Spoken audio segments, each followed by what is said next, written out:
The right to offend is not some pesky little part of freedom of speech that we have to put up with. It is the heart and soul and lungs of freedom of speech. It is the coursing lifeblood of human progress. It is the instigator of liberty and modernity and science and understanding. What a laughing stock today's student leaders are, that they can so casually dismiss the right to be offensive without realizing that their lovely, enlightened lives are the gift of individuals who gave offense. Offensiveness is not just something we have to begrudgingly accept. Offensiveness is the motor of human progress. Now broadcasting from the Right to Offend Media Studios in sunny South Florida, bringing you the latest in politics, current events, art, and pop culture.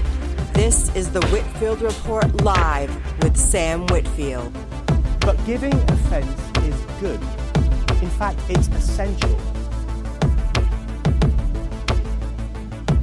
Hey there, folks. Welcome to tonight's edition of the Whitfield Report Live. I am your host, Sam Whitfield, broadcasting from South Florida, joined as always, not as always, by Gabe. I'm so used to saying joined as always by Max Sand that I just automatically, say the thing. But no, joining us for a special edition of the podcast is Gabe Iacoboni, and we will be joined later by our former American Watchman colleague Joshua Johnson as well. And Gabe, happy Cinco de Mayo to you, sir. Yeah, happy Cinco de Mayo to you as well. Although, snippet about me to your audience. I'm a big Star Wars guy, so you know how yesterday was May the 4th be with you. Well, I've seen that now it's Revenge of the 5th. Yeah. Revenge of the Sith, Revenge of the 5th. So it's happy Revenge of the 5th to everybody. Well, no, that's actually more appropriate because, also, not too many people know this, but Cinco de Mayo, nobody in Mexico celebrates. It's an American holiday that was actually I think was invented in Texas. Mm-hmm. But then everyone assumes that because it's they think it's a Mexican holiday. Well, it's an opportunity for us to go drink. I mean, well, yeah. I mean, what else? What else is there? But yeah, exactly. Yeah. Anyway. So, we are closing in on. We're not quite at 100 days. Of Trump's presidency, although we might. Actually, we might be. I don't recall when his inauguration was. Actually, I mean, I can look it up. Actually, I think we're either right there or we're right after. Yeah. Also, Max, I do see you in the chat, so good evening. Feel free to jump in if you want to. I just know that, Mondays with your, Monday is a school night, so, I know you've got the boy and whatnot to help out with, so, but yeah, I think by the time a lot of people listen to this in archive, we will be, close to 100 days. So, overall, Gabe, and I know we'll have Josh join us here in a bit. But what are your overall thoughts? Just kind of an overhead view of Trump's first 100 days. If I had to give him a grade, this is the spoiler without any details. The details will come later, but. If I had to give him a grade, I would probably give him a grade of, and maybe this will make your audience mad, I don't know. I'd probably give him a grade of a C+ to B-. Really? Yeah, I mean, so it depends what you grade him on. Um, I think I think he's fulfilling a lot of promises that he can through executive order, but in terms of like policy and substance, it's all being done by executive order, and that is ripe for being overturned. And I understand that we live in a hyperpolarized country, um, and you have to have like 60 senators, which is almost impossible. The House is a nightmare. Um, but I think the way he's gone about trying to implement these changes, trying to shrink the federal workforce, I mean, you could argue it's kind of a trial and error thing, but I'd also argue that it's just been incredibly inefficient and just not necessary if they'd had a plan to begin with. So he hasn't done a bad job, but I do think if his team had a plan when they came into office, which is kind of surprising, um, I think he would have. I think he could have had a lot more of a successful 100 days. I think that's. I honestly am a little surprised by that, but I kind of like that take just because it's a bit it's a bit different. I definitely agree with you that the executive order thing is definitely where I guess he has. I mean, and he did this the first time, and every I guess one of my big problems with the executive order, with the executive branch rather, over my lifetime really is it seems like almost everything is done by executive order these days. Bush did it for a lot, for a ton of stuff. Obama did it, and now, and I mean Trump's done it uh a bunch, and I mean Biden too, although people, as the joke goes with Biden, nobody really knows who was running the administration with Right. that, Yeah. you Yeah. know. But I no, mean, I think that's, if you're looking at it from that perspective, I think that's a fair point. Um, I do think he's a lot. I do think, you know, I think I'm pleasantly surprised with some of the stuff that he's kept promises on, because there's a lot of promises he made specifically with Doge mhm. that, like, I didn't even think that Doge was going to be a thing. I thought that was just a giant meme generator, and then the fact that he actually made a thing, I was like, wow. So I mean, I think he's setting. I mean, he is setting up a collision course between the power of the executive and the power of the legislative, because I think from the executive orders on things like DEI and are I think within his purview. Like, I don't think there's a constitutional issue with that.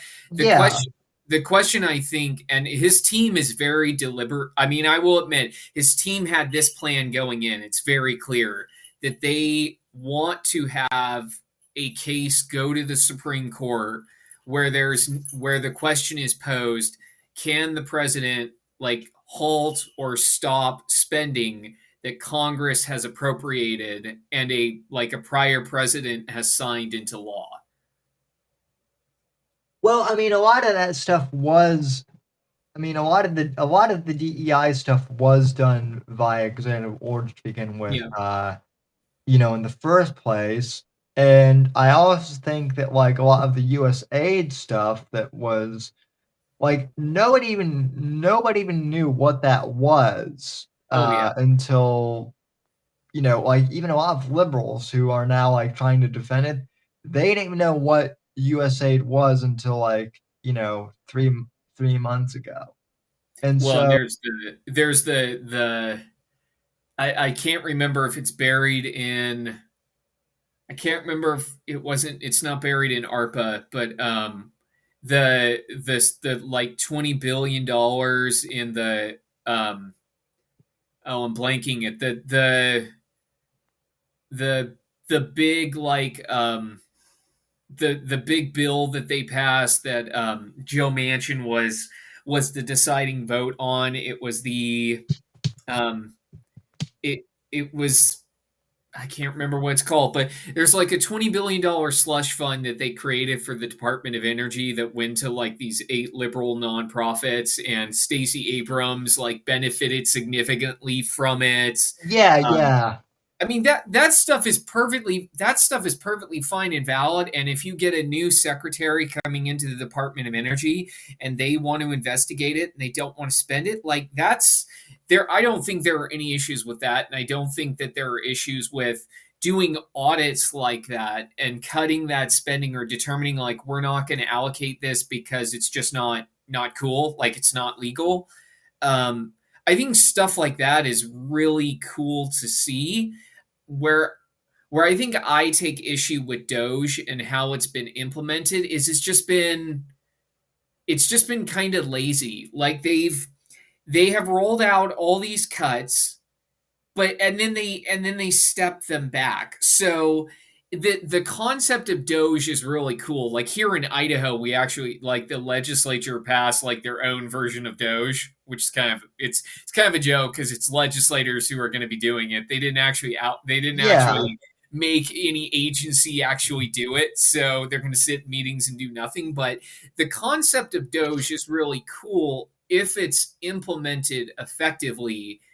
But this honest what Doge honestly reminds me of is, and this is going to date myself a little bit, sequestration from like a decade ago, where they Yeah, yeah, yeah. remember that where they were going to cut like 10% of every agency's budget, and it was so unpalatable that they came back to the table the next year and like, okay, guys, we can't let this happen anymore. So I feel like Doge is kind of that same thing where they're gonna nibble at the edges. They're gonna cause a lot of instability in the system, which some people want, and that's perfectly fine. But I don't see Doge being successful long term. I kind of see it as like this passing thing, and then it'll go away. Of course. But like that's kind of for anyone who was paying attention. That's what it was. That's kind of what it was going to be for the beginning. It wasn't going to be a permanent agency at all. Like it was basically like a special committee like Mhm. from the beginning. So Yeah, yeah, and I mean, they've gone through their wave, and if the rumors are right, like Elon's going to go back to fix Tesla, so yeah. he's not going to be around anymore.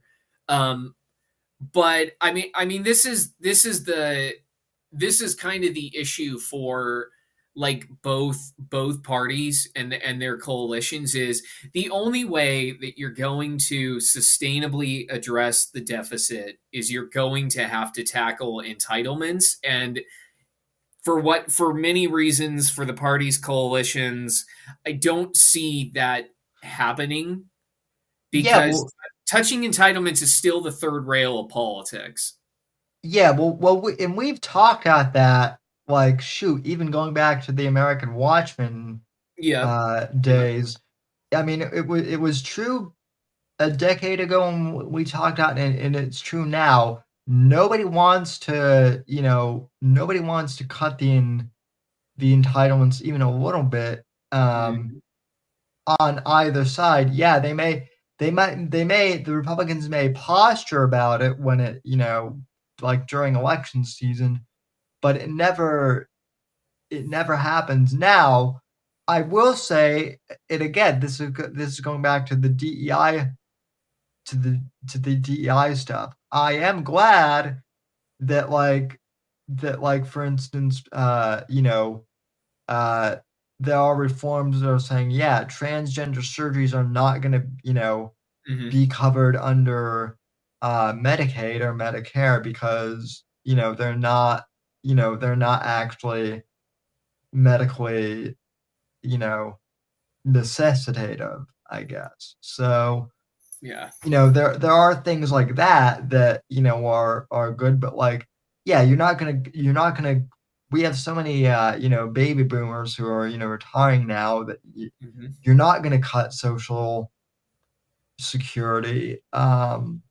Which is ironic because actually most baby boomers are becoming more liberal. This is like the dirty little secret of politics now is like baby boomers are actually more liberal Yeah.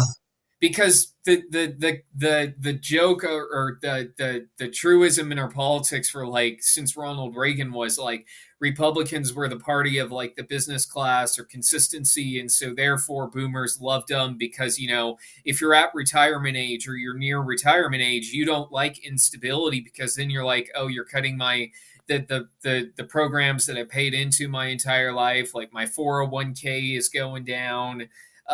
But now it's the opposite because they see Republicans in power and they're upsetting the apple cart, and so now ironically Democrats have become the party that they perceive as like, oh, you're the party of stability now, like you'll save our entitlements in our 401k. But Yeah. by the same token, like Republicans have become more of a working class party, and the working class also is more liberal on entitlements, and so those working class voters want to preserve the entitlement system. Well, that's and again going back to kind of not so much Trump, but like Trump's, I guess, more like populist, movement, like or not, like that was one thing going back to like 2016 that I tried to argue with some of the red millennial people when we were there because Mm-hmm. I had written a piece for them that never got published because Julia, she didn't want to she did not want to she basically stuck her finger in hers and did not want to read it, but basically like what I had said was just from interviewing people on my college campus, they were all of the people who were like supporting Trump were mostly um that they were working class you know males who were going to college part-time and then working part-time, and a lot of them also were and maybe this is just because I live in Florida, but a lot of them were Hispanic or South American descent. So they like the idea of like a businessman running things as opposed to Hillary Clinton or George Bush, who had been they saw those two as the elites kind of, and Trump was the outside force, and I know that's going back a decade, but that populist mentality never really, I guess, left. And with JD Vance now, Mm-hmm. also being from basically like mountain hill country, as some Mm-hmm. people say it, that that mentality is still there.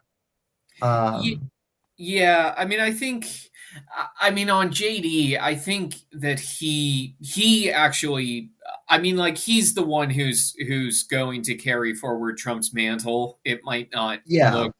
It might not look exactly the same, but that's because I generally think JD is guided by a set of principles, and I think Trump's principles are kind of here or there, like his cabinet is a hodgepodge of people. I don't think JD would operate the same way. And I mean, I think JD would make the GOP an actual right wing populist party, which means maybe that actually Republicans may become more liberal on entitlements and Democrats actually become more, I won't say conservative, but more more maybe moderate on entitlements, because the thing is like that you have the AOCs and you have the Bernie Sanders wing of the Democratic Party, but that wing is never going to win. Like, that wing is not where the money is. It's not where the power is. And like that was kind of the story of one of the stories of 2024 was like all these affluent liberals and all these PACs spent like $1 billion, and it all came from like the suburbs and wealthy donors, and it didn't do anything because they completely ignored the fact that like DEI and was front and center in the campaign, and they couldn't walk away from it. So I think that they're in a tough spot. And that's why I think Trump continues to hammer away on those issues, because he knows they're easy and they're winning issues. Oh yeah, absolutely. I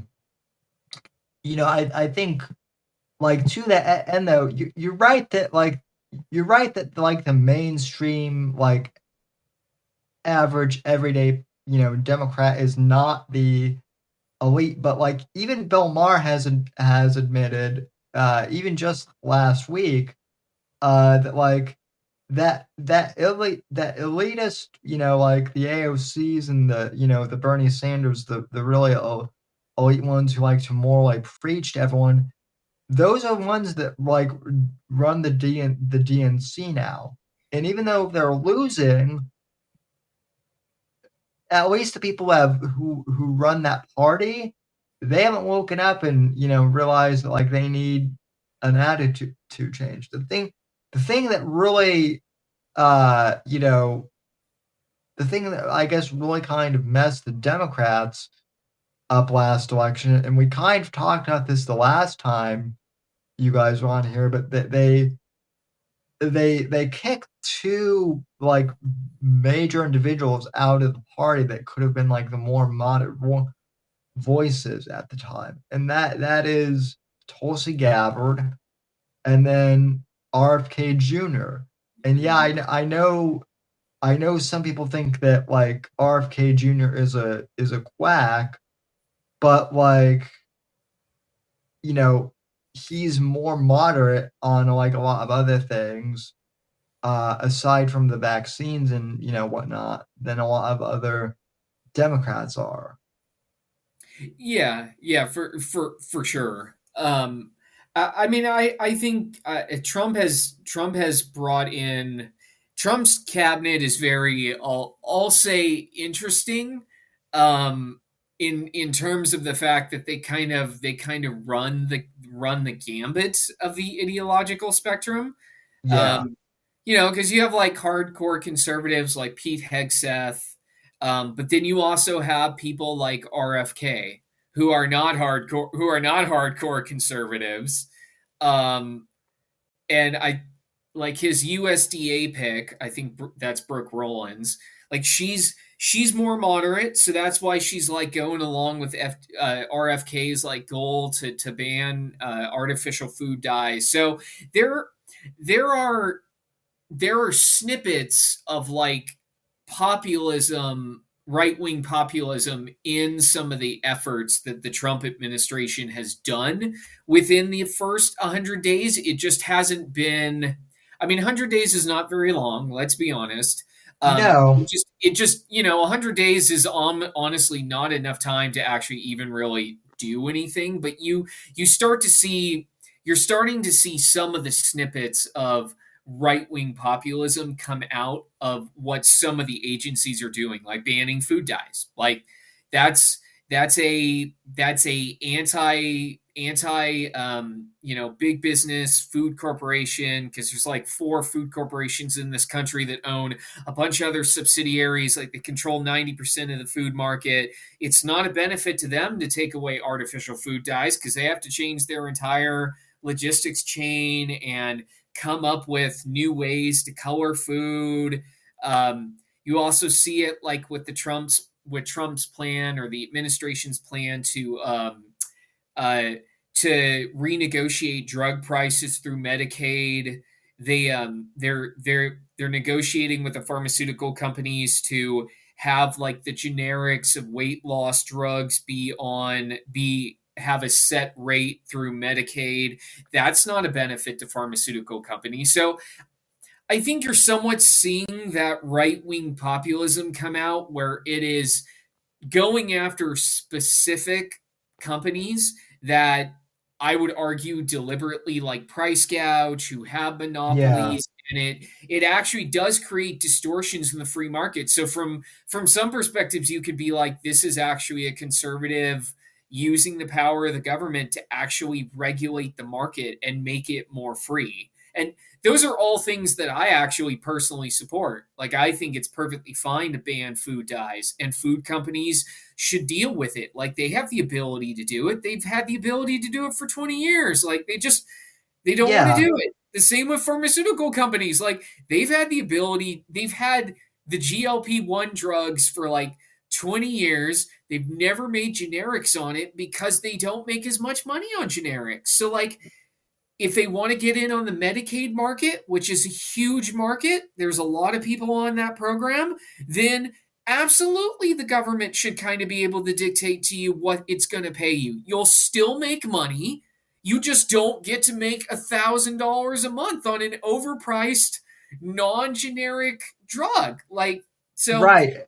And I mean, well, those are things that actually I'm a fan of, and I honestly would not describe myself as a populist.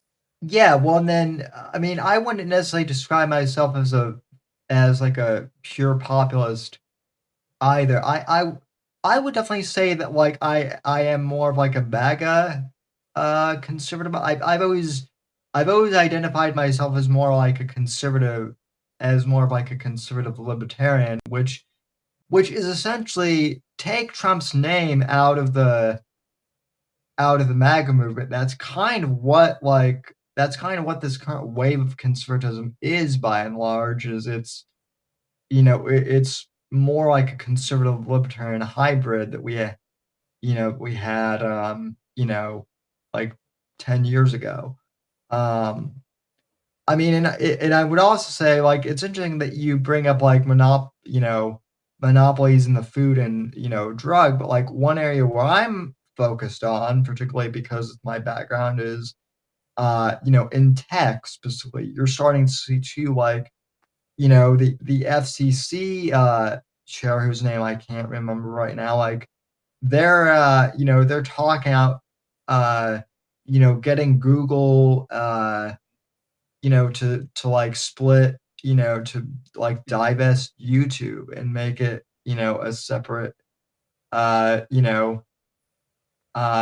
thing.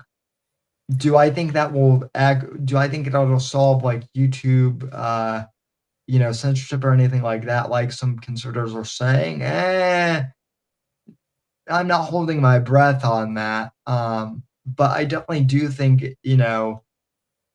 like making YouTube play on more of like a even level playing field is a good thing. And same thing with AI and like open AI, which isn't really open at all. It's open AI in name only. And like that's the other thing too that I think Trump is, where I will give him credit for is like concerning AI and artificial intelligence, like he is kind of the first president that is actually looking at this as like, oh, we're in direct competition with the Chinese, and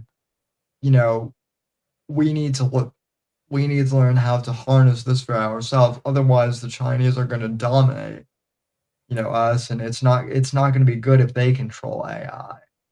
Yeah. I mean, I think the focus on tech is a good thing. I don't know if he'll follow through or not. I don't think I don't think the government would try to break up Google, but what I could see them doing, and this is like a critique of Google, is that it's how search engines operate. Like when you type in another search engine, it's not how it populates on your screen is not going to populate the same way as if you type in Google in the Google search bar. Like it just Right. have ways to manipulate it so that you use their service, and so by default they are essentially cornering the market. And so it's above my pay grade to really figure out exactly how you would avoid that. But stuff like that is easy antitrust stuff or anti-monopoly stuff that you can focus on. And if you make Google be honest about it, you actually enforce it, then they'll follow it. um Yeah, well, I think that's the real thing is making these companies actually be accountable, because yeah. then they will kind of, I don't necessarily want the government to regulate these tech companies, because I don't think that's good either, because then with Facebook and other social media, you know, you s- you're already starting to see some of this, where some of these social networks are wanting ID verification, which Mhm. as kind of like a privacy, person, yeah, I understand that the idea of doing that to protect your kids, it might have good intentions, but it could, you know, as with all things, the the road to hell is paved with good Yeah, intentions, with good intentions. Yeah, yeah, and and yeah. pretty soon we could have something like the UK, where people are getting arrested for posting a quote unquote edgy meme, or something Yeah, like that. I mean, I think, yeah, but the thing with, I mean, I've seen what you're referencing. Like the thing with those countries is though that they don't have the First Amendment, and they don't have the legal precedent that we have in this country for freedom of speech. Right. I agree with you. We don't want the government regulating free speech, and that gets really tricky when you're talking about things like the internet or YouTube or Facebook, because I think there was just a Supreme Court case where um, supposedly on Facebook or YouTube, somebody made a comment about violence being perpetrated, and there was a violent act, and the family sued the YouTube company, and there's a clause that um, that social media companies or content generation companies, that they are not responsible for what is posted on their site if they Yeah, don't that post it. Like, yeah, so that's section 230. yes, That's thank what. you. Yeah, Section 230. So yeah, so we have Section 230, which can protect social media and content generation companies. Um, I mean, what I don't think we want is where the government mandates that you have to give everybody equal airtime, and we've seen how that works. That doesn't Right, work. right, yeah. So, and that was kind of the Obama era way that they regulated these companies, and it didn't do anything. Like the companies were just like, sure, we'll give a liberal 50% of time and a conservative 50% of time, but hey, we'll market our stuff to the particular audience that gravitates towards this channel's content. So if 80% are conservatives, we're going to create a algorithm which sends out content to that 80%. So they found an easy way to get around those rules. Yeah, I just, and yeah, we're not exactly like Europe. You're absolutely right. I really don't like the idea of, us even having the conversation of, us regulating platforms you know, like Facebook or not, because even if it's not exactly like, you know, the Europeans, I don't even necessarily like the idea of us having the conversation of, of entering down that slippery slope. I mean, it is it Um, is it is a slippery slope. but these companies also put their thumbs on the scale. So Oh whether it's yeah. the government or them putting their thumbs on the scale, I mean it's gonna happen one way or the other. And I mean, I think if you're trying to avoid having to go down the route that you are afraid of, that you don't want to be heavily involved in this and regulating them, then the best option would be to actually break them up, because we've seen this. A diversified media marketplace means that you can get many different perspectives and have many different ideas, and that's kind of, and actually, to his credit, like that Trump and his team, this is one of the big stories of 2024.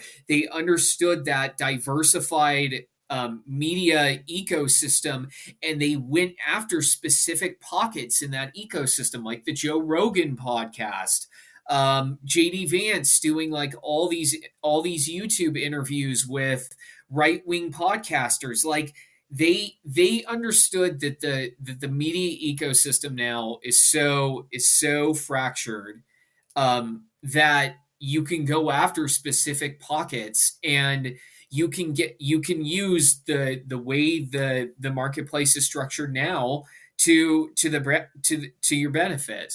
Um, Well, and even platforms like Rumble, which we're streaming on. I mean, I know that the media likes to label Rumble as like being, far right or right wing, but if you actually look at the content of, Rumble is just on the front page, like, yeah, you'll have your Steven Crowders, and you'll have your obvious, but like there is a section for like liberal politics, and then like a lot of the content isn't even necessarily like political content. It's a lot of it is gamers and like live streamers who do react content, but because of YouTube's like corporatization, like a lot of these channels that aren't even getting like monetized on YouTube anymore are now moving over to Rumble.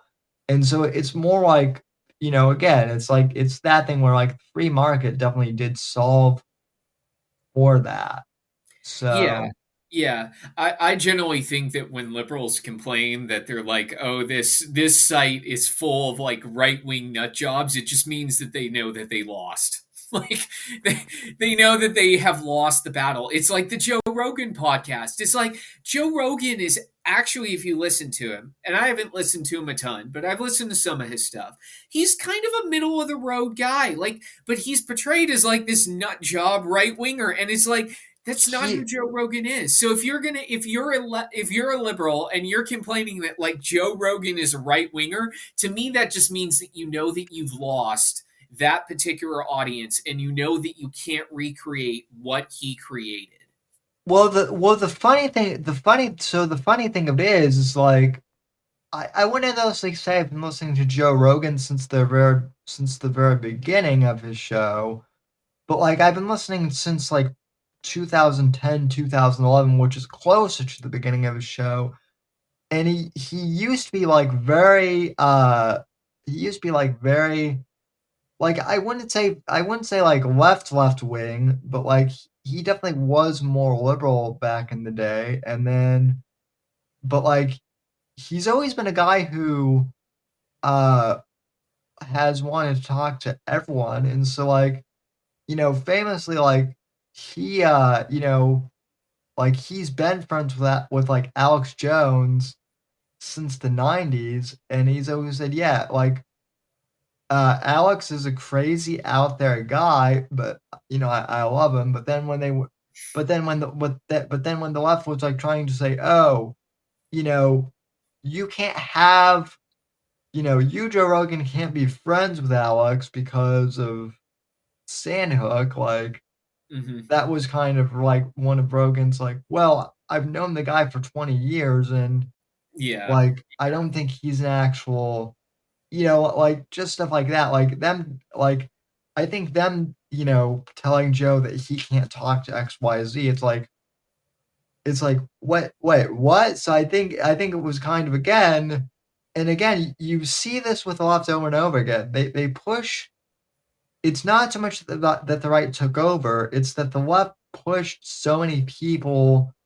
The left went so far left that I mean, I guess the Overton window thing, right?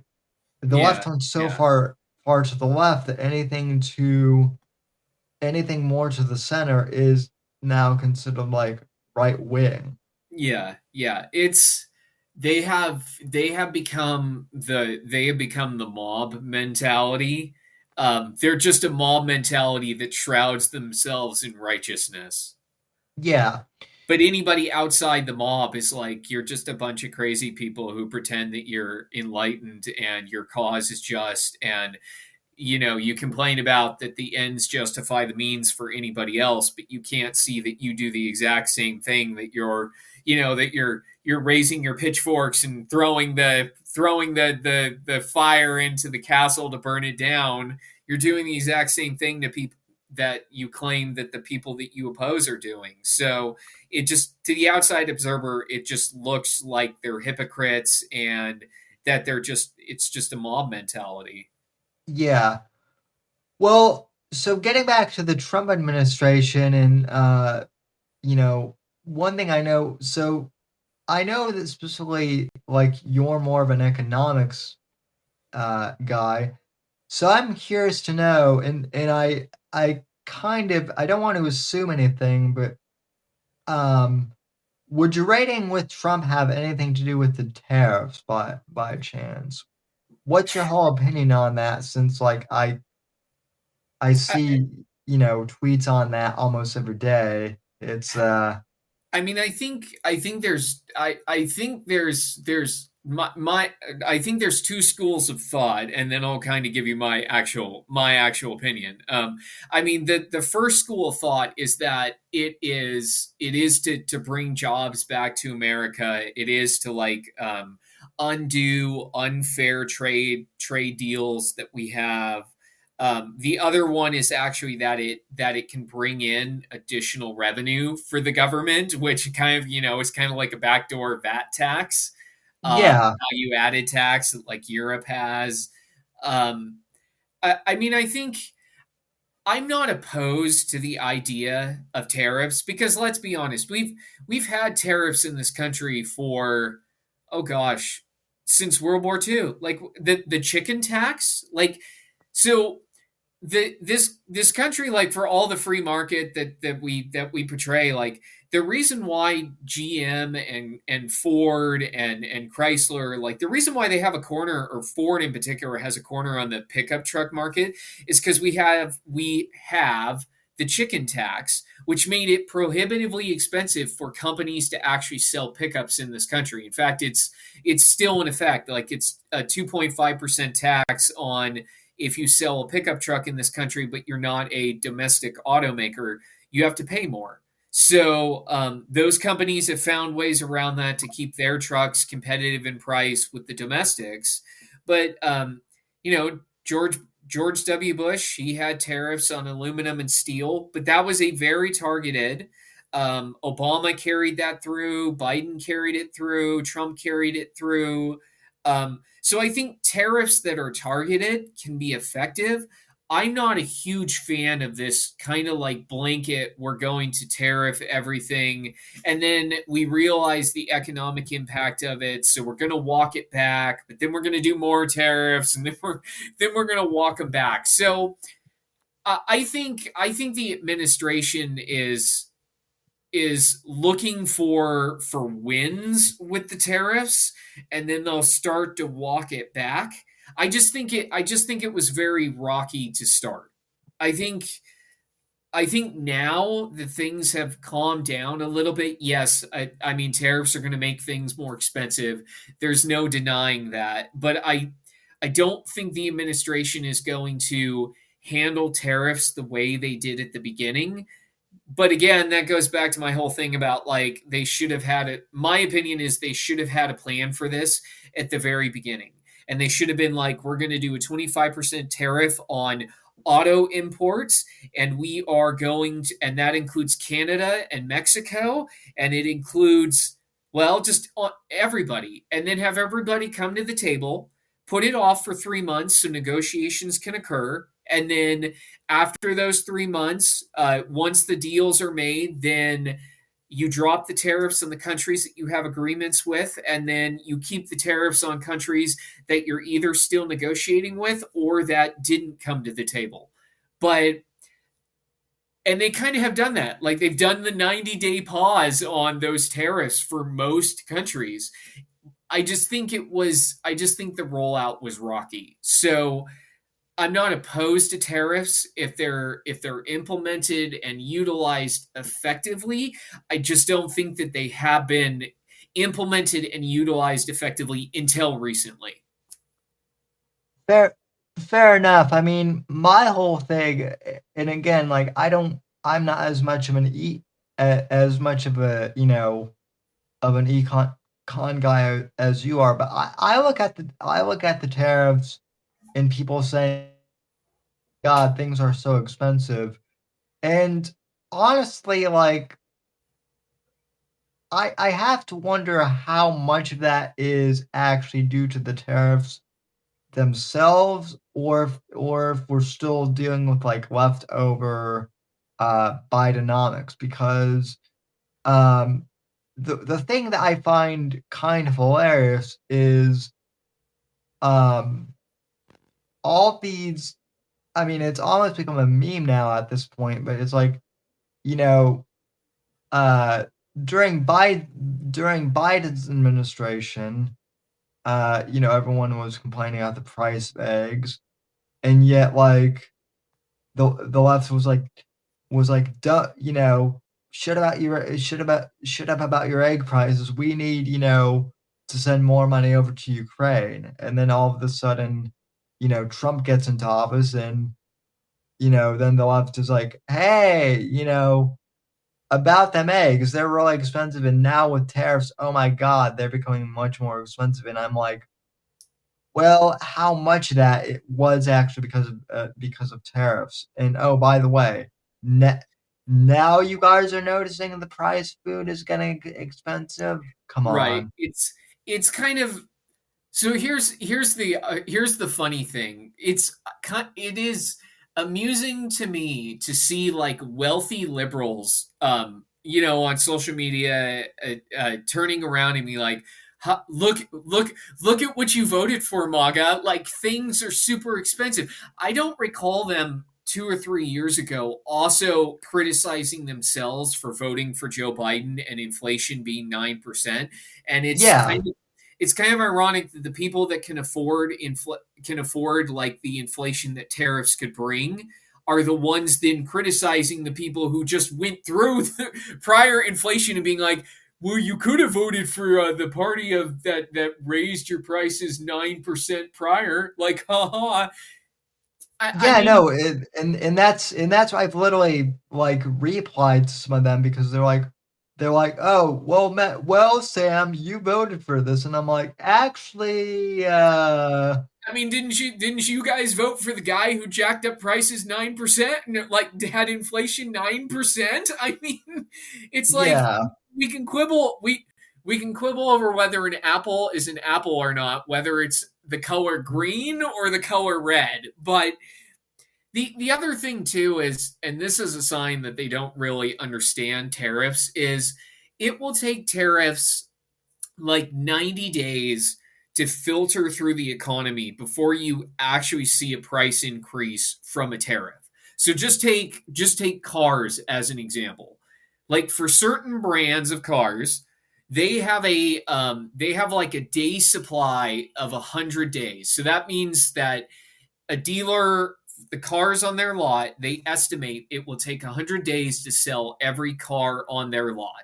They bought those cars at a specific price point before tariffs. So unless they're just shady dealers, which do exist, but unless they're going to be shady, the price on those cars is not going to be impacted by tariffs. The tariffs are only going to impact the future price of cars.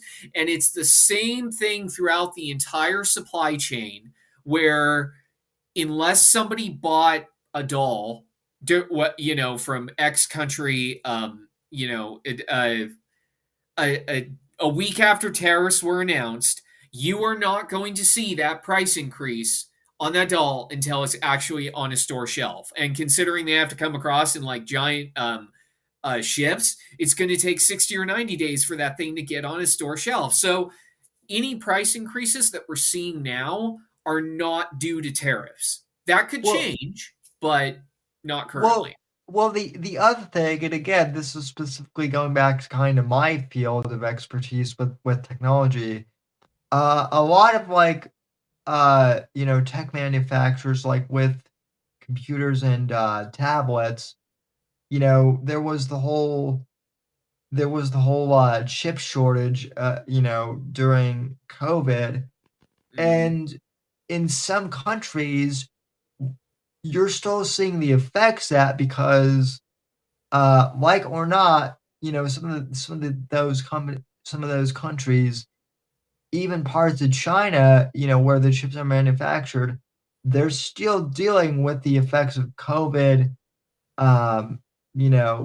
to this day, because they don't have they don't necessarily have the infrastructure, or not even the infrastructure, but just, system to deal with, they're still recovering from COVID in ways that like the Western world isn't. They're still catching up to us. So there's that too, that we're still dealing with, like, some COVID after effects. Yeah, I mean, for some industries. yeah, oh, for sure. I mean, COVID is still the impacts of COVID are still rippling through the economy. They're still rippling through society as a whole. But I mean, I think the thing with the thing with tariffs is it's just being used as an excuse. What we as Americans will acknowledge, but we never are willing to actually absorb any cost to change, is all the shit that we buy isn't made in this country anymore. Now, I don't think tariffs by themselves are going to solve that problem. It's far more complex than that.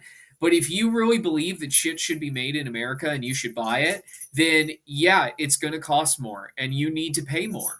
The thing is, though, and why I think tariffs are hurting Trump's approval and why most people don't like them, is because the majority of the U.S. economy is now propped up by rich people buying stuff. I don't. Yeah, no. Sorry. Go ahead. Oh, no. I mean that the majority of the economy is propped up by the wealthy buying things, and so it's a very different story for like somebody who makes 30 grand a year in Ohio when the price of their groceries goes up versus somebody is an absurd example, but like if you're wealthy, like somebody's Ferrari went up 5%. So yeah. I think a lot of people just don't understand what tariffs are and what the goal is. And I do agree with some of the analysis I've heard, which is I think if the Trump administration had done a better job getting ahead of it and trying to sell it a little bit more and having a cohesive plan, I don't think they would be suffering as much from it. Which is why I say like they need some which is why now they need some high visibility wins that they can go to or that they can publicize and say, like, this is what our plan did. So getting back to your original point, and for those who are just, tuning in, you gave Trump like a B- and a C. So is that like, what I'm kind of picking up on there is, and I would agree with you, that like on certain issues, there's been a lack of communication. what would you say, is that like part of your rating, or what would you say overall is like is a a major thing that you're rating Trump I mean, on for that? well, I mean, I think that he has. I think that the main. I mean, the main thing that I'm rating is like tariffs and the rollout. Um, Yeah. I mean, I don't necessarily oppose them. I just think that it could have and should have been better. Um, and so that, I mean, it's economics. Like that's the biggest thing. I mean, it has an Right. impact on my bottom line. It has an impact on everybody's bottom line. And I mean, that's gonna the that's gonna define Trump's presidency. I mean, and he has said it himself in different ways. Like his efforts with these tariffs is honestly to reset the global world order on economics, which um, for your listeners, like there's been two or three different eras of or two or three different acknowledged eras of global economics post World War II, when we had the Marshall Plan, when the goal was to open markets up. Um, we allowed developing countries like Korea to subsidize their industry because they were willing to work with the Western world. They were anti communist. And then Ronald Reagan and Margaret Thatcher came in and they really supercharged like free markets. NAFTA was carried through from Reagan. And that is kind of the world order that we're operating in now. And Trump wants to kind of have his own world order where it's not opposed to free markets. Like it's not a closed system where you have tariffs on everybody, but it's much more selective in who you have open markets and trade agreements with. And he's basically said like his presidency will be defined by how successful he is in this effort. And if he has JD Yeah. Vance after him, then it probably will be successful because JD Vance probably has a more cohesive ideology behind this kind of new economic world order. Um, so I mean that's why that is probably my biggest grade. It's not terrible. Could have been a lot worse, but it could have been better. Yeah, so overall, I would say that my grade is like a B plus, which I Okay. know, is probably more favorable than yours, but it's also going to upset I guess the The grifters who A just plus plus plus crowd. yeah. Um, I mean, overall, I would definitely grade him more on like I think where he has really excelled. We talked about this. We talked about this before the show. I feel like he's a lot more business-like in many ways on communications. He's not, he still makes the snide, comments somewhat because that's just Trump. But he's a lot less. He appears at least like a lot less petty on some things and more business-like. He has followed through on like a lot more in his first 90 days than I think than even like a lot of people, myself included, thought he would. Um, Including, by the way, like uh the Russia in Ukraine stuff and Yeah. trying to like settle a deal. Now I think where a lot of people get lost is and this is kind of where my expertise kind of as more like a foreign policy guy comes in. Like I think Trump for his part has done a lot of good kind on the foreign policy front. However, there's only so much he can do um without like others having to come to the table as well.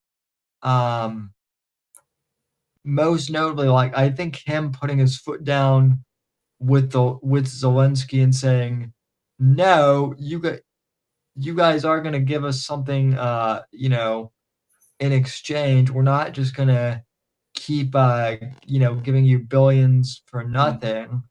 I think that was a smart move. I think also his, move with, just, this past week telling Mexico, um, no, you guys are going to deal with the drug cartels, or we're going to do it for you, basically, I think is basically a smart move, too. So I think, like, where I would grade him higher is definitely on the foreign policy perspective. I think, though, like you said, I think some of his economic stuff is still, To be determined. yeah, and that's the thing. It's not necessarily that he could do better or worse. It's just at this stage in the game, there's a lot more that's to be determined. And the other thing too, where I would grade him more harshly is, my big thing is, yeah, I know he likes to EO a lot of stuff, but he needs to put more stuff before Congress too, especially while we still have the majority, because, as you know, midterms, you know, Mhm. midterms could go either way. I will say that with the left being as, shall we say, doubling down on some of these, like, far left niche topics, I'm not as concerned with midterms as I am. However, TDS could still be enough to win them the day on, midterms. So, Yeah, again, you never know. yeah. I mean, I think, I mean, for the midterms, I mean, I think that the Democrats will win the House just because it's such a narrow majority, so you don't have to have many seats flip. Um, and I think the map is favorable to Republicans, so they'll at least keep the Senate. It'll be closer, but I think they'll keep the Senate. Um, I will say I am actually pleasantly surprised with Trump on foreign policy. Probably the only things I disagree with Trump on are on foreign policy, and I understand it's kind of his political coalition, so it's not easy for him to do it if he actually even believed it. Um, I mean, I think that how he's handled Ukraine and Russia is actually pretty fair. Like I know Josh is pretty favorable to Russia and he's pretty anti-Ukraine, and I am more in the middle. But my being more in the middle on Ukraine means that we should represent our interests as a country. We shouldn't just represent Ukraine's. And so from the perspective of going to Russia and Ukraine and saying, make a damn deal, get this done, it impacts us because all the instability in Ukraine has ripple effects through the global supply chain, which Yeah, jacks up the price of oil, it jacks up the price of agricultural products. So I'm actually happy with how Trump has handled which Ukraine. Um, and under Biden, it was straight up, we're going to give you $1 trillion to fight Russia until the end of time, and Europe doesn't have to meet their financial and military obligations. And I actually do think like Trump had a plan with Ukraine and Russia in that by backing away from Ukraine, he got Europe to actually honor their financial obligations to NATO. Actually, yeah, I don't believe in 4D yeah, chess, but he actually did do a certain amount of like something D chess on Ukraine and Russia. Um, yeah, and so I'm pleased with that. The only things that probably on foreign policy I'm not happy on are I'm not as bullish on Israel as he is, but I understand that that's the way modern politics are. And I'm not a huge fan of just giving the Pentagon more and more endless money, and that's how you like confront China. I mean, if we need to give the Pentagon more money, how much more money do we have to give them? Like $1 trillion, $2 trillion? yeah, well, yeah, well, and that so on those so first off, on the whole Ukraine thing, so my position on my position on Russia and Ukraine from the beginning is, um, I don't like, I don't necessarily like Putin, but I don't necessarily like Zelensky either. It's kind of like, to put it in this, in kind of like a sports analogy. It's like how a lot of people felt about the Chiefs versus the Eagles. Mhm. No one really liked no one really liked either team. So like no one so like you know so like I feel like the best thing for us was just to kind of stay out of Yeah. which is what I feel like we should have done. And I still feel that way. However, like, yeah, you are right that like Ukraine and Russia do affect the global economy to some extent, but like, I don't think we should be sending troops in. So I definitely do think it's good that we haven't gotten that far. Uh, regarding, Israel, that's a tough one because I don't think I definitely do think that there's like a sect of, radical Islam that is controlling, Palestine, and they're very fundamentalist, but at the same time, like I'm not a big fan of Bibi Mhm. either. And I actually know like a lot of even Jews, like uh, friend of show, you know, Dr. Craig Mansell, like he is Jewish, but like he is also critical of the way Israel has handled things, as well. So It's Bibi and is it Bibi and Zelensky. They're kind of similar in that they're using these external events to their own political benefit. So like yeah, Bibi can be like, my country's under existential threat, so you need to elect me, or I need to stay in power because you can't have these radical Islamists do what they did on October 7th.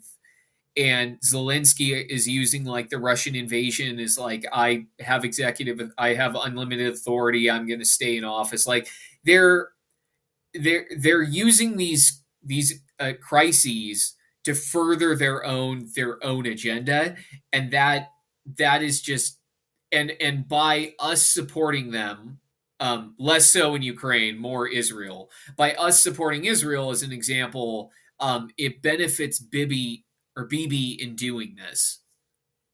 yeah. Well, and then they've both also done the thing of saying, well, if America doesn't support us, then they'll be attacked as well. Which, Yeah. to be fair for Israel, I will say this, that like when it comes to Israel and in the U.S. supporting Israel, that actually does. I will say that that's like a lot more valid of a point with Israel, because like a lot of the terrorist groups do say death to America. Like they have literally said that. So that is much more of a valid warning. Where I don't think Putin is necessarily it. I will say that this is where Josh is correct about Putin. I don't think Putin is necessarily all that game to start a war with the U.S. because, as much as we might like to paint him as some maniacal James Bond villain, I do think he is smart enough to realize that going up against the U.S. isn't necessarily in Russia's best interest. Oh, Um, for sure. The per thing se. is that the thing that I think people don't understand is that the people in charge of these countries are actually rational actors. They're just making action. They're just taking actions that people can't understand. So, like, with Putin in Ukraine, Putin has nuclear weapons. He could have launched them at any time. Ukraine has launched actual missiles into Russia, but Putin has kept it a conventional war because he knows what the consequences of launching a nuke are. There's gonna be retaliation. So, and by the same token, um, Iran, I mean, Middle East politics, Israel, Iran, um, believe it or not, like the Iranian leadership is actually fairly rational in that whether they do have a nuclear bomb or not, um, they're not willy nilly putting it in a briefcase and bringing it into Israel. Like there would be a plan there for their behavior. Like, and you even see it with their behavior around like funding the terrorist groups around Israel, but again, those are just conventional munitions. So, I mean, I think that they're rational actors behaving in behaving rationally in the environment that they're operating in. Yeah, well, that all goes back to again, the whole thing of Iran is just days away from getting nukes, and well, they've been saying that since Right. before either of us were live, even like Right. when I mean, even like when our parents were kids, they were yeah, saying that. yeah. So I mean, like if Iran you can bookmark this. So like in 10 years, if a nuke goes off somewhere, God forbid, I can be wrong and be told I'm wrong, and I'm actually on social media being wrong. But if Iran gets a nuke, they will use it like North Korea has used their nukes.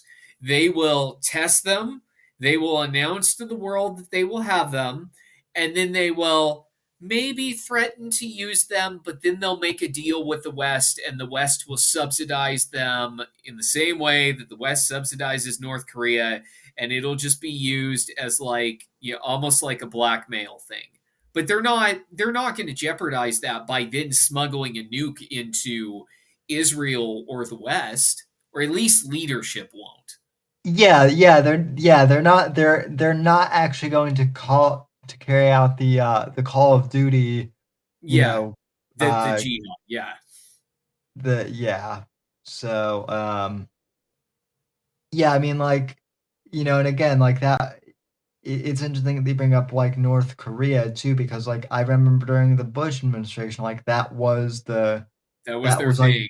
that was their thing, was like, oh my God, North Korea is gonna launch a nuke at like you know Texas, or so Yeah, like, yeah. Despite the fact that their missiles can barely hit Japan. right, yeah. I mean, like, yeah, they don't even have like you know they don't even have like a functioning uh they barely have a functioning infrastructure for their Yeah, elite, like yeah. they have brownouts, and blackouts of power across the Oh entire yeah. country.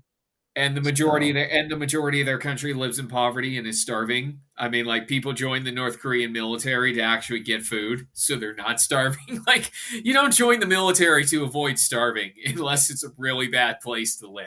So, but I think that, I mean, if we're talking like Asia, sticking with the theme of North Korea, the big thing in Asia is China. yeah, And I mean, I think it's a bipartisan issue here in the U.S. that China is a threat to our country. But I don't think China would ever actually start a war, either with us or actually even with well, Taiwan. China is also, it's interesting that you bring up China, because the thing that no one is talking with China, or I shouldn't say nobody, but that I think needs to be brought more attention.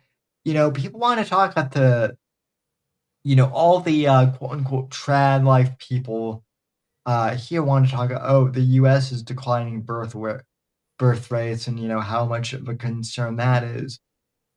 China's declining birth rate is even more of a problem Yeah. than here even, and that's partially because of their one. That's because their one child policy has really bit them and also because they're so favorable towards males in China that there aren't enough, there are problems with them having enough females to continue to populate too. So that's a Yeah. problem. Well, and the other thing is too, like that they're middle class because they have a middle class now. Their middle class doesn't want to have kids, so the population in China that actually has the ability to raise kids doesn't want to have kids, and that's also kind of a cultural thing. That's like actually an Asian cultural thing. So they are they're facing a demographic crisis that's kind of covered up now because they have a generation that's filtering through that is fairly large and it's economically successful. But I mean the tariffs on China are devastating for their economy because so much of their stuff is shipped to the U.S. Now I'm not saying that we just talked like the tariffs are going to have impacts here at home, but Yeah. they're also going to have impacts for China. And like, it's not sustainable for China to be like, we're going to have a trade war and 145% tariffs on all the crap that we ship over to you. So it's going to hurt. It's going to hurt them as well. But And, under and you, under Trump the first term and Biden and now back to Trump, like there's no love lost for China. yeah, well, you've mentioned too, with JD Vance potentially, being Trump's successor, which, like, for the record, I would be in favor of that completely. Like, Vance, of all the vice presidents in my lifetime, going from Gore to going from Gore in the 90s to JD Vance now, JD Vance, I would have to say, of all of the VPs in my lifetime, has been the only one I can think of who has actually been like on the front lines alongside the president, and in some cases, like even more active in Yeah, some ways. for sure. So I think for Vance that's good. The other thing is with Vance being a tech guy, and this is something that he's spoken at in depth for years. The one thing that he has said is, look, like China's ripping off our our intellectual property with a bunch of tech that they're ripping off our patents and then selling them cheaper. You're going to be seeing that. You're going to be seeing a lot less of that if JD comes into office. So Yeah, yeah. I mean, I would love it if JD, became president, and even if JD was not as harsh on China, I think JD would have a more coherent ideology and policy set than Trump does. So, I mean, I think, but I do think that JD would continue the I won't call it anti-China, but I would say he'd continue the more skeptical of China, support our allies over there, because, like I said, I think being skeptical of China is a bipartisan issue here in the U.S. Um, I think it kind of got yeah. overshadowed by the TikTok thing, but I mean that's a national security issue, and so I don't think it really plays that much in kind of the overall. There is a skepticism of China here, and Well, I think overall, America's skeptical of China in the same way we're skeptical of Russia, right? Because I mean, you have, and this is the other thing too, is the one thing I do find hilarious is you have a lot of MAGA, grifters who are like, oh my God, China is bad and China is evil, but Putin is based, and it's like, no, no, no. It's like, it's like, it's like, no, Putin and Xi Jinping, like, Mhm. like they both said openly, like they will ally with each other to Yep. stop, to stop the Americans if it comes down to it. So yeah, like those are both leaders that we need to be weary of, but like we also should we extend an olive branch to them at the table? Absolutely, if they ever wanted to, Yeah. Yeah. have a serious talk. I mean, I So think there's more. I mean, I think there's more room to do it with China because China has things that Russia doesn't have, like an actual significant middle class. We have more much more trade relations with China than we do with Russia. Um, I mean, Russia is basically a failing petrochemical state. It's been that for 20 years. That yeah, hasn't changed. China actually is a fairly diverse economy. But by the same token, I don't think that we should create incentives for companies to go over there and open up factories as opposed to having their factories here in this country, especially because this is kind of the thing like with Trump and China, and he's absolutely right about it. Why is China allowed to basically commit um, uh, copyright piracy from yeah, Western developers and Western companies that go over there? The government can just seize their stuff when they want. Why is China allowed to subsidize their domestic auto industry? And they're allowed to come over here and sell their crap or to sell that same product that they pirated from an American company, sell that stuff over here. Why is that okay? That shouldn't be okay. And it's perfectly valid to me for Trump or whoever to go to China and say this shit has got to stop. Like we're not going to let you sell your crap here, and we're not going to let our companies go over there if you're going to violate all these international rules and laws. So I think the skepticism is warranted, to be honest. yeah. And that's exactly what I was mentioning earlier with like JD Vance being like an actual tech guy, and again and also an attorney too, and knowing the ins and outs of all these different Yeah. copyright laws, and basically being able to like say specifically, oh no, China's not going to be able to Yeah. you know to do this. I mean, the other thing too is this is another thing in regards to immigration and H-1B visas.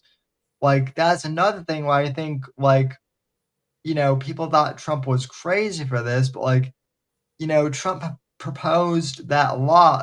Trump proposed that policy where it was like a company needs to pay like I think it was like $5 million to get like a gold. I think it Oh, was like like a gold. the coin. Well, or like a gold card visa, pretty much that would allow for like student, because like that would allow for students or basically like foreign employees to come over, because like that was another thing too that he mentioned too, was like we have all these students who they come here to our universities, and they get American education, and then where do they go? They go back to their own countries, mostly in China, and they bring these skills they've learned in America to their countries, and it's like, well, okay, maybe we need to motivate them more to go in and work for these American companies, or discourage you know these countries from just sending all these potential foreign assets into our country. Yeah, I So mean that's kind of the merit based. I mean that's kind of like the merit based immigration system, which I mean I'm a fan of. I don't have a problem with a merit based immigration system, and I know that like the Trump administration they're gonna although this will probably be determined just whether there's an injunction on it or not, or whether like a permanent injunction lasts while it goes through the courts.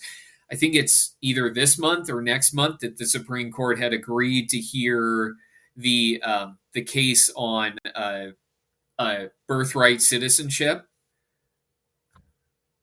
Yeah. So I think that's part of the immigration issue. Generally, I think the Supreme Court's just going to be like, is going to punt on it, and they're going to say like, you can have your injunction. We're agreeing on technical grounds that it just needs to work its way through the court system before it gets to us. We've seen them do that a lot, so I think they'll do it again. But it's going to start that there's going to now start being litigation around like birthright citizenship and revamping our immigration system. Yeah. Yeah, which I think like, yeah, when it comes to like, revamping immigration, like people like to focus on, the border and whatnot, because that, that's like the hot button topic. But as we've mentioned, like there's a lot, immigration is a lot broader than just, than south of the border and whatnot. Oh, for sure. Immigration touches, legal immigration is part of that discussion too. And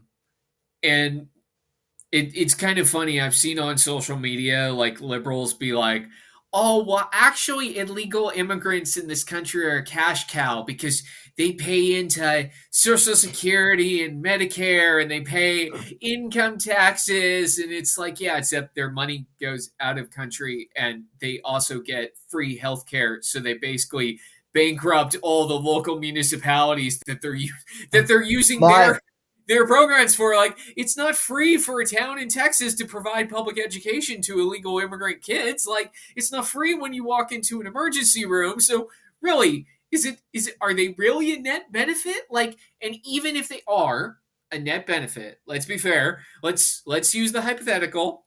Even if they are a net benefit, does the net benefit outweigh the fact that a country can't actually have its own borders? Like that a country can't actually have its own national sovereignty? I would argue no. My favorite argument from the left is, it's so reductive, it's almost comedic, but it's well, who will pick our crops if they're illegals, or who will do our, nobody wants to do construction or cover it, and it's like, okay, so you guys think that like Trump is a racist slave, Yeah. it's like, yeah, but it's like you guys are doing the meme again of, Well, it's kind of it's like the memes around like, oh, Trump wants to bring all these factory jobs back. I guess Americans now want to work in factories. If the expectation economically and socially is reset that picking crops is not a look down upon job, Americans will do it. By the same token, if it's not looked down upon that you work in a factory doing something, Americans will do it. It's just the social and economic zeitgeist has become that like these jobs are below Americans and therefore Americans won't do it. And if you reset the expectations that this job actually has value and we're not going to look down on you for doing it, like Americans will fill those jobs. right. Yeah, But Americans actually have to analyze their own bias and be like, oh, actually, maybe I'm actually perpetrating the system that I'm complaining about. well, and that's one thing that, like, as I mentioned, friend of the show, Craig, Mansfield, like, he's mentioned this too. So just a bit of background on Craig. Craig's an engineer, and he's actually a doctor. So he's very well accomplished. But on the podcast that he and his friends do, like he has said that if there was an economic,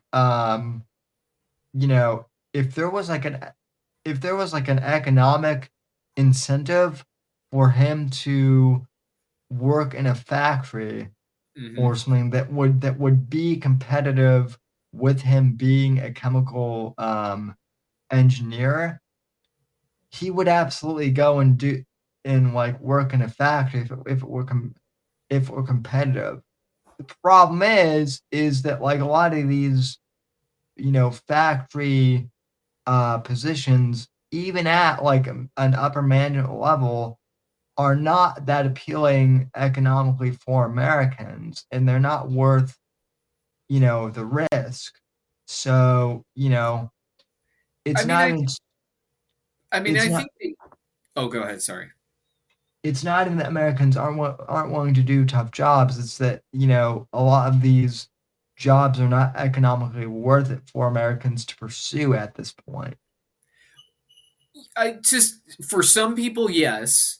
I mean, it's not easy to become a chemical engineer, so it's not. No, no. I mean, there aren't many. Well, there aren't a ton of chemical engineers, but for somebody who hasn't gone to college, lives in small town America, um, doesn't have it doesn't have the dream of going to college, or just can't go to college. Like, a factory job is perfectly fine. Now, will you make as much as a doctor, a nurse, a chemical engineer? No, but that doesn't mean that like a factory job at 60, 70, 80,000 a year with benefits should be looked down upon.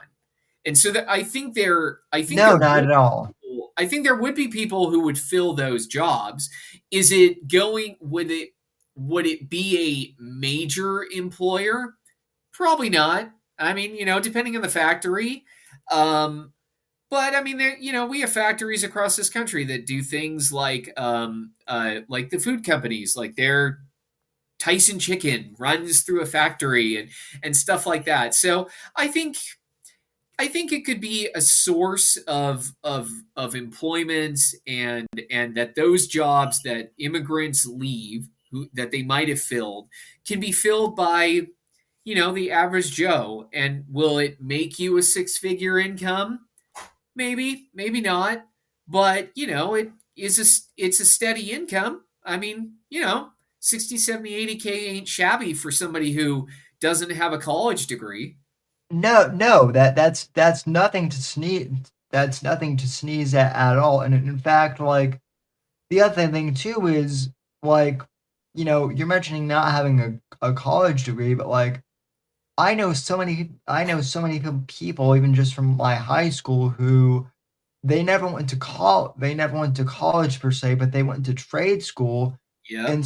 and some of them are making like 150 to 200 grand a Hmm. year, and then they've invested a lot of their money into like either stocks or so some of them, they have six figures, maybe not as far as salary goes, but they have a decent salary, and they have six figures based on what they own and as far as like assets and Yeah. whatnot.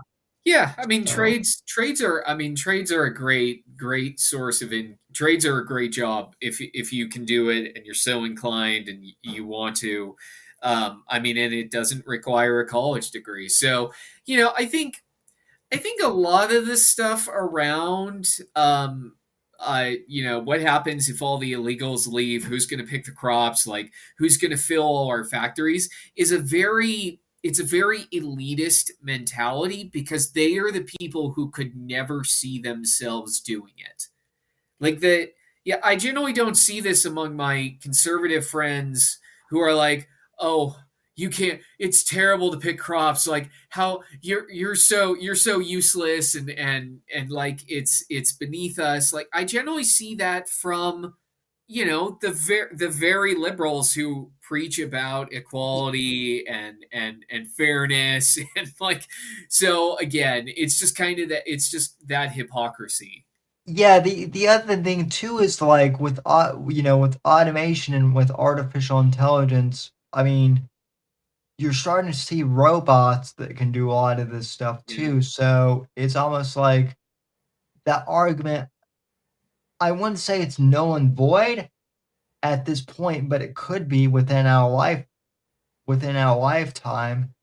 And I mean that's the other thing is I'm not one of these people who thinks that like AI is going to be like some miraculous thing that is going to like, be the hope for all mankind.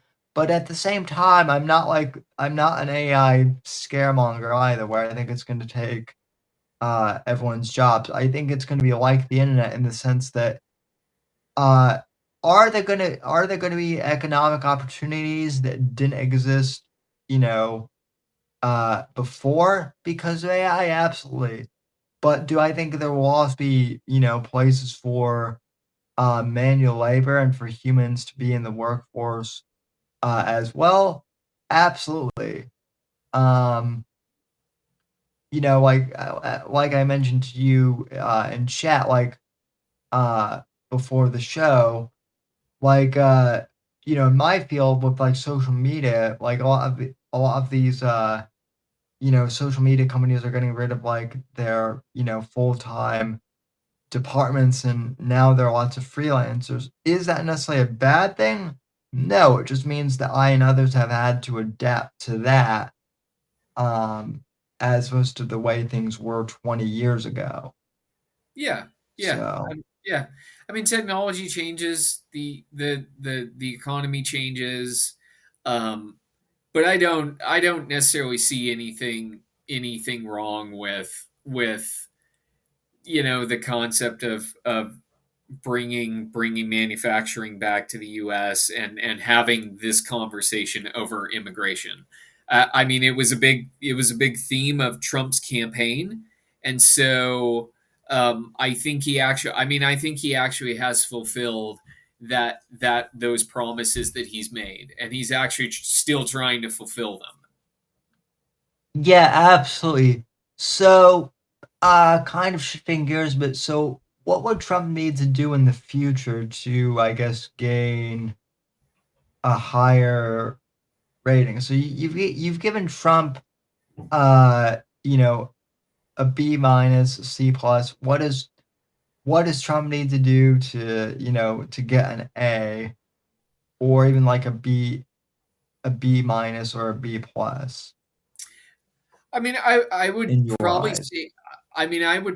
say, we'll be fair. I'll give him a B minus as we're discussing it. So I'll give him a B minus, so higher than a C plus. I think for him to move up in my mind is that there has to be some sort of end game with tariffs, and it has to start being seen or at least discussed. Um, and so I mean for me it's kind of the economics, like it starts at economics and ends at economics, because I mean on the other stuff he's fulfilling his promises. um I don't think he'd walk back on Ukraine or Russia, so I fully expect him to continue to fulfill what he's been doing there. So really, for me, it's kind of just the economy and tariffs, and seeing if there is an end game for the administration's plan. Yeah, fair enough. I think that's I think for me too that that's going to be a major thing. I for one would certainly like to see a price decrease. In certain areas like for food and just general cost of living. Just because um if you remember, uh, I mean, Trump did get, prices down Yeah, pretty significantly during his first term, and had COVID not happened, uh, we would have continued to see that, economic boom. Yeah. And I honestly, I think had it not been for COVID, we would have seen, Trump having a second consecutive Yeah. term. Yeah, I I think so too. I mean, you never know, so it's really tough to say with certainty. But uh, you know, based on almost 20 years of doing, commentary, I definitely think, from my perspective, I think a second term would have been, you know, better, or would have been more likely back then. So, Yeah, yeah. Well, I mean, I don't think we would have seen 9% inflation if Trump if Trump had a second term. no, Um, no. but I mean, yeah, I mean, and I know that Trump is that Congress is debating extending the tax cuts or making them permanent. Um, So I mean if it were my dream, like I would actually have Trump address the deficit, and there are ways to do it, but they all touch entitlements like we discussed earlier, and I don't think that's politically feasible. So that's kind of my dream if they came up with a plan for the debt and deficit. I mean, because I think like the tax cuts are just going to supercharge the deficit. Now, whether it balances out with economic growth or not, that there's a conversation to be had on that. But um, Well, well, now that you think about it, though, would you say that Trump, there is a way that Trump could touch entitlements and not, uh, like, alienate the base. And that is Doge has found like a lot of fraud, in regards to Social Security in particular. People getting payments who, are dead. So, so, yeah, so I mean, like, I don't think a lot of people realize that just that reforming Social Security in and of itself could be a major, start to, fixing things, because there is a lot of fraud and abuse that, like, that, yeah, I mean, Doge might have exposed some of it, but as far as I know, until Congress actually does something with the recommendations of Doge, it's not going to actually, fix anything. So I would be curious to know, like, how much of those recommendations to fix Social Security actually affect things. I think if those changes do go into effect, I think you and I even might be surprised at how much better things get addressed with entitlements. I mean, So, I think like eliminating waste, fraud, and abuse is fine. I mean, we all know it's there. It's not the majority of entitlement spending, and so that's the problem. Like entitlements are a promise; they're legal obligations. So how do you break that? I mean, there are ways to strengthen the entitlement system. Um, Whether you consider it a tax increase or not is kind of up to you. Like, you could do small stuff for Social Security, like you could end the cap on your income that's Social Security that's eligible for Social Security tax. Like I think it's capped at 102 or 105 or something. Like it's subject to inflation, but so if you make like $150,000 in income, you don't pay Social Security tax on all of that. If you did, that would strengthen Social Security.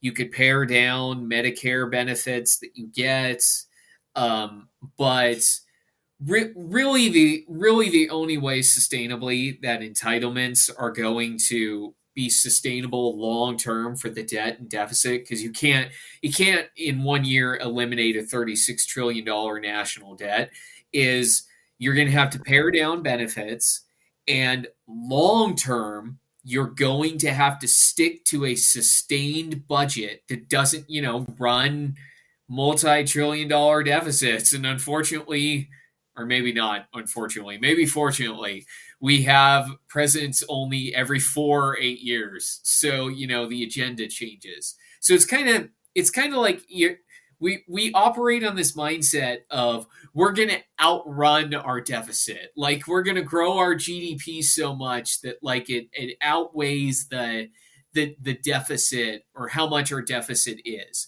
So even if we did something like that, where, we only ran a couple $100 billion deficits every year and our GDP grew every year, that would actually be economically sustainable.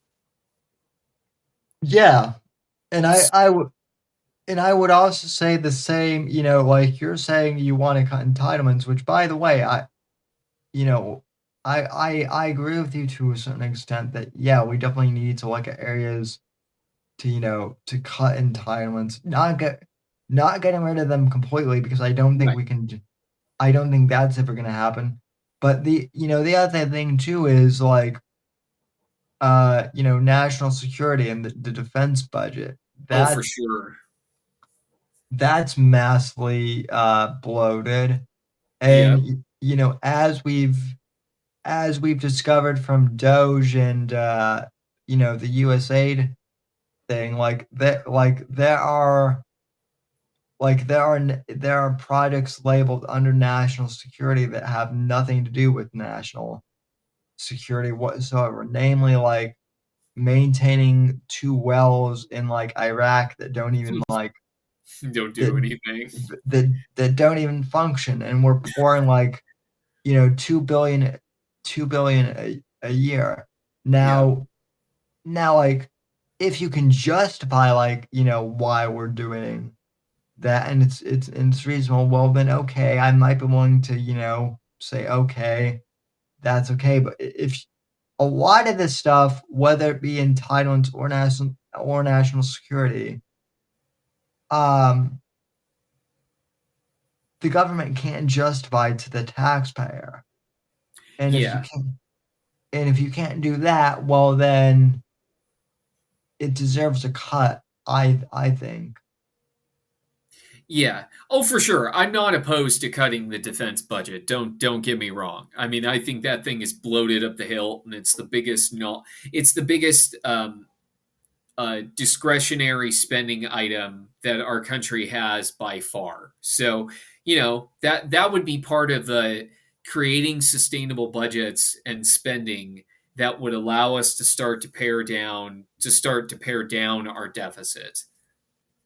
So I would love to see that, because $900 trillion budgets for the Defense Department, and they fail an audit every year. I mean, to be honest, listening to the defense hawks in the GOP be like, or like Mitch McConnell be like, oh, we need more money for the military, like, China's up and coming. It's like, dude, we give them $900 billion. Like, giving them more money, dude, is literally not the problem. Like, how can you be like, and Mitch McConnell is like he's like pro school choice, so it would be the equivalent of giving a public school more money, thinking it's going to solve the problem that you're complaining about, despite the fact that we give them a ton of money. So like, it's the same concept.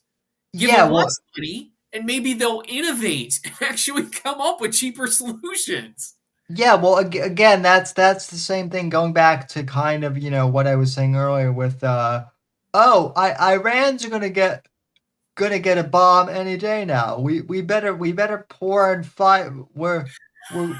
we better pour in 500 billion to the Pentagon. Yep, Well, right, yeah, how is that gonna stop Iran from getting a nuke?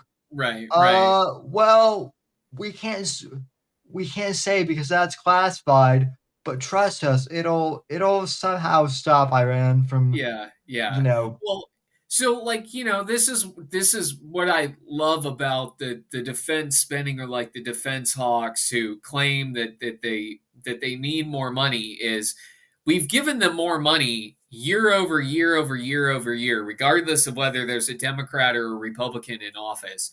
They build fewer ships, they build fewer planes, and they have fewer soldiers than they used to have. So what are we spending this money on? Because I understand that new things, like new technology, maybe costs a little bit more money than older technology, but it's not like you develop a new jet and you just make new jets, or like you just get rid of all the ones that you have. Like, you phase it in, just like when you build an aircraft carrier, as like an example, because those things are like $12 billion or whatever. You don't replace an aircraft carrier for every aircraft carrier that you build. Like, that's We not how that works. So somehow the Defense Department is getting less efficient as we're giving them more and more money every single year.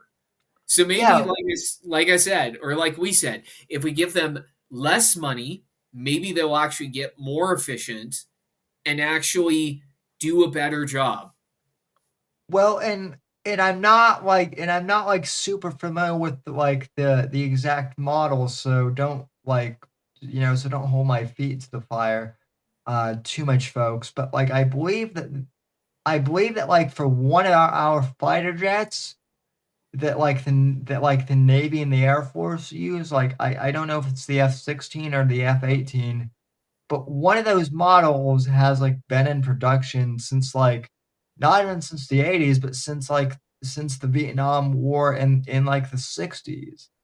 And so like I'm not saying that like every single model needs to be brand new, but when you're spending billions and billions of dollars on the same like model that's like almost 60 years old, maybe it is time to like say, okay, maybe we need to scrap that and like, build like a newer model if we're going to be spending that much money on something like that. At Like, least, like at, keeping antiquated technology. yeah, yeah, because that's like what a lot of our because like for the military, that's where a lot of our budget is going, is like keeping all this antiquated technology like functioning, when it would actually be worth it to like to like get to like decommission the old stuff and bring in some of the newer stuff. So Yeah, and I mean, I think that's fair. Um, a lot of the, I mean, military wise, a lot of the older architecture, fighters, tanks, vehicles, they're very monotask. Like, you have a yeah, fighter, it's a dedicated fighter platform. You have a bomber, like the A-10 Warthog. It's a dedicated bomber. Like, it does not fight jets. Let's just put it that way. Like, and the Warthog still hasn't been replaced. Like, so there's been a big focus within all branches of the military to the platforms that they develop, that they be more multitask. Like the F-35 is a fighter, it's a bomber, it can be it works for the Marines, it works for the Navy, it works for the Army, which means it has to be adaptable, has to be able to like land on an aircraft carrier. So like there are variants of these newer platforms, that are these platforms are designed not to be as monotask as prior platforms. But the military's procurement process, the contracting process, is just so bureaucratic. And then defense contractors, like, they have an incentive to actually, to not actually be efficient in their process, which jacks up the price. So, um, I mean, I would love it if that process was revamped. and all those defense contractors in Northern Virginia didn't get billions and billions and billions of dollars, I would that that would make me happy. Right. Well, actually, you just brought up something that I was going to suggest too, which is to actually like allow the contractors to like compete with each other for like lowest, bid. Like that would actually be interesting and could actually like potentially create like more innovation. Yeah, Uh, yeah, you know, rather than like Lockheed, for example, saying, "Oh, we're gonna we're gonna keep producing the same amount of jets that we've produced for the last 40 years, but we're gonna jack up the price exponentially each you know yeah, eh, yeah. We're gonna milk the cow for as much as we can. yeah, and I know I'm paraphrasing a bit. I don't know the exact numbers, but like from what I understand, that kind of is how it goes. So Yeah, yeah. Well, there's no benefit for efficiency. So if you have a cost, and also if you have a cost overrun, usually it still gets paid. So there is no there is like very little incentive to actually stay on budget to hit your targets because the military has already gone through their procurement process and you're the company that they've chosen and you're the company and you know that and you know the military doesn't want to go through the entire process over again, so you can just, like I said, you can milk that cow for all it's worth, and that's a big issue with the military's procurement process, and it I mean it ends up costing a boatload of money. yeah, I mean trillions of dollars a year just on defense, and that is one thing that I don't know how sound his math is on this, but I remember like early on in RFK's like presidential campaign, one of the things that was intriguing was he said that there's so much bloat in in the defense budget that if we cut the bloat from the national defense budget, his claim was that we could fully fund like Social Security and Medicare and Medicaid fully. I don't know if that's like if how true that is. Uh, and really like I'm surprised that out of all of the things he said that like nobody fact checked him on that Because specific he says too one. much. But that is an interesting claim for sure. Um, I mean, it would be a big chunk of those programs' budgets either way. So, you know, yeah, quibble over the details, but I mean, he's right. If the military was actually efficient, we could do a lot more with a lot less. I still think we would certainly have to like yeah, and and my only argument would be well that might be true, but I don't think we could fully fund like social Oh, for security. sure. Yeah. Yeah. Not fully funded. No, no. But like I said, it'd be a nice chunk of change. Yeah, I think we would still have to make some cuts across the board. Yeah. And Um, and to be fair, maybe Pete Hegseth will actually, try and accomplish that. But the Pentagon and the Defense Department are such bureaucratic nightmares that I don't even know if he could succeed at that. yeah, well, so again, that's where the whole thing with Doge is like I love the fact that Doge has found this stuff, but will the government actually enact their findings? Yeah. That's what we have to find out, because if they do, okay, great. We might actually get some, Trump's Gabe's rating of Trump's job might actually go up, and so will mine. But if the government doesn't actually do anything, well, then my approval rating might actually go Yeah. down a bit. Yeah. So Yeah. Well, we'll have to see what comes of it. Um, yeah, but I mean, either way, it's been an interesting first 100 days, and I think a lot of the stuff that the administration wants to do, we're starting to see the beginnings of. So it's 100 days. It's not a lot of time in a 4-year administration. So, and things take time. So yeah, I definitely think that we should kind of, we came together. I know you and I did at the very beginning of yeah, at the very beginning of the administration, and I will link to that episode in the show notes so that people can take a listen to that. But I also think it would be interesting to kind of do like an end of the year, review too, to kind of see, okay, well, how did this yeah, first year go?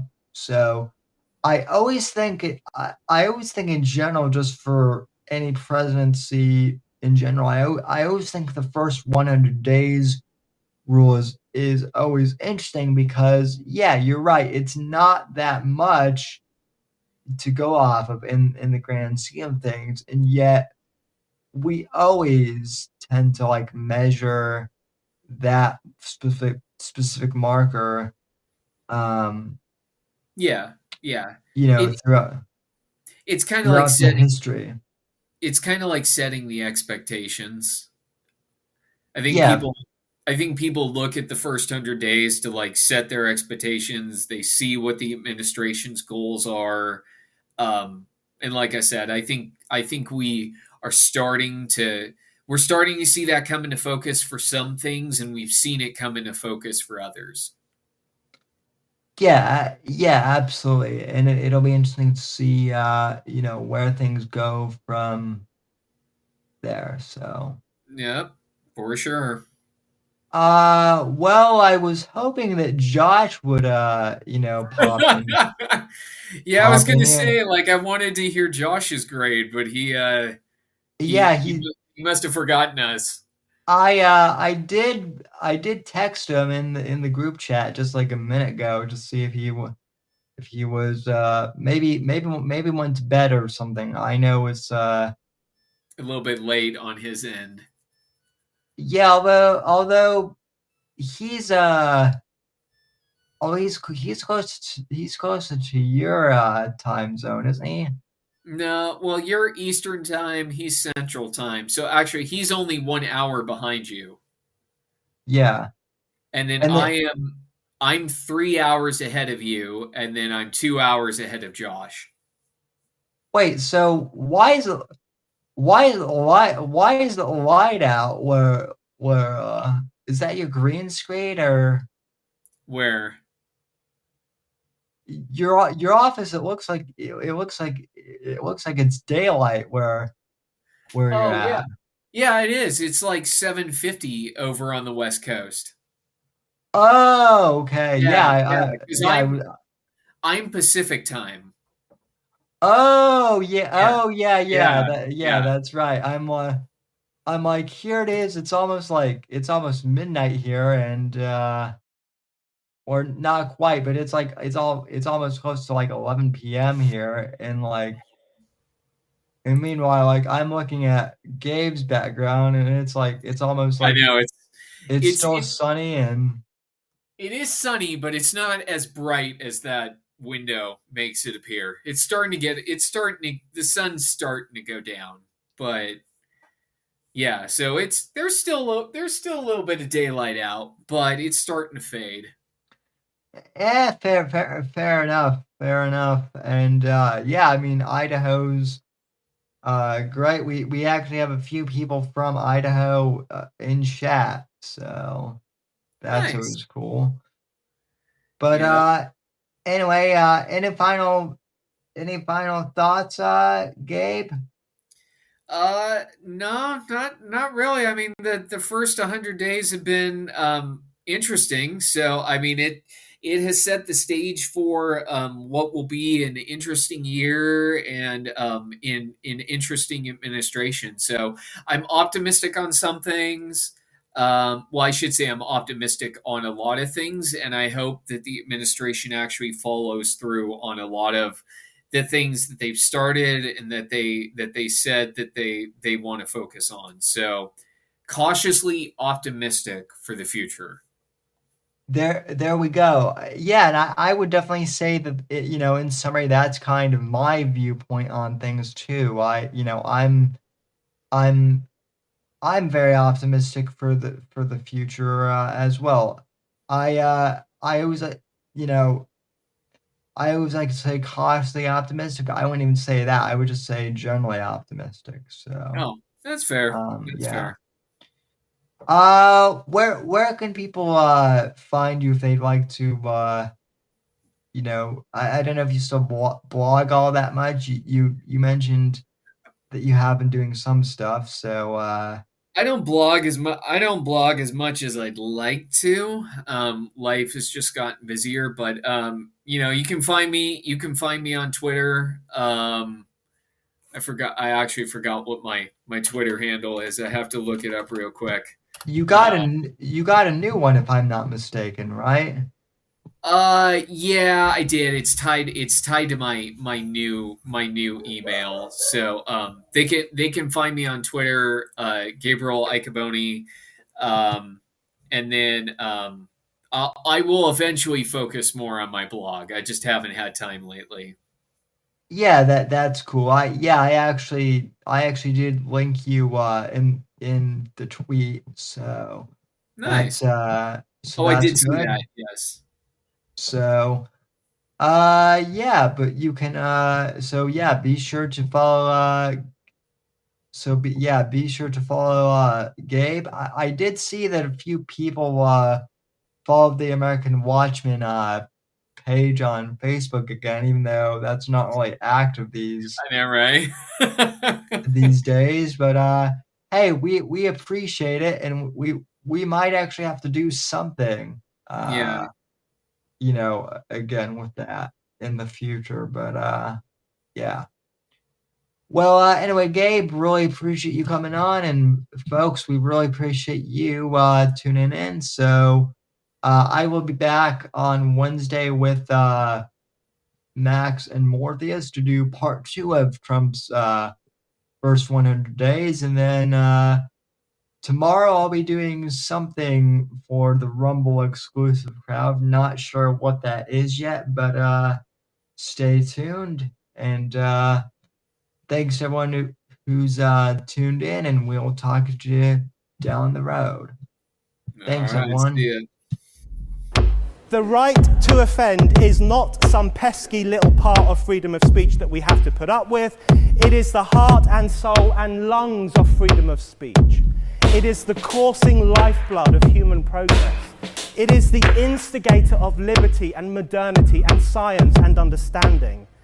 What a laughing stock today's student leaders are, that they can so casually dismiss the right to be offensive without realizing that their lovely, enlightened lives are the gift of individuals who gave offense. Offensiveness is not just something we have to begrudgingly accept. Offensiveness is the motor of human progress. Thank you for watching the Whitfield Report live on the Right to Offend Media Network. Make sure to check out Sam's books on Amazon, Audible, and Kindle. You can follow Sam on X at SamW_NGC and the Right to Offend Media Network at RTO Media. Like, comment, subscribe, and share with your friends. And until next time, God bless, God save this great nation. God, freedom, legacy, in that order.